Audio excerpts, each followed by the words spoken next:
संगति हुँदै गर्दा चाहिँ हामीले छुटकाराको कुराहरूलाई बुझ्छौँ, आमेन, चङ्गाईको कुराहरूलाई बुझ्छौँ। अनि आजको दिन चाहिँ जुन कुरा हामी आराधनामा अघि गइरहेका थियौँ है, एउटा परमेश्वरको, तपाईँहरू कतिजनाले प्रभुको उपस्थितिलाई फिल गर्नुभएको? उठाउनुहोस् त। किनभने प्रभुको वचनले के भन्छ, जहाँ एक या दुई मेरो नाममा के हुन्छ, सुत्छ, अल्छी गर्छ, के गर्छ, भेला हुन्छ। भेला भएर जब उहाँको नामलाई उचाल्छ के हुनेछ, त्यहाँ मेरो उपस्थिति त्यहाँ हुनेछ भन्छ, आमेन। अघि म भिडियो सुट गर्दै थिएँ, म एकदम त्यो प्रेजेन्समा गएँ होला। अब म राहुललाई दिनु पनि सकिनँ, त्यहाँ मैले अब सुट छोड्नु पनि भएन, तर म त्यतिकै के भयो, मेरो आँखा पोलेर आँसु भएर मैले थामिनु सकेको थिइनँ। किनभने that is the presence of God, आमेन।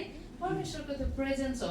अनि परमेश्वर हामीले यहाँनिर आउँदा, यो कोठामा आउँदा चाहिँ नि हामी यो यस्तो खालको एक्टिङ गर्छु भन्नु पर्दैन, आमेन। किनभने एभ्रिथिङ इज अटोमेटिक। परमेश्वरको आत्माले चाहिँ अटोमेटिक हामीलाई के गर्नु थाल्छ, छुनु थाल्छ, आमेन। त्यसले गर्दाखेरि यहाँ आउँदै गर्दा चाहिँ वी आर रियल, हालेलुया।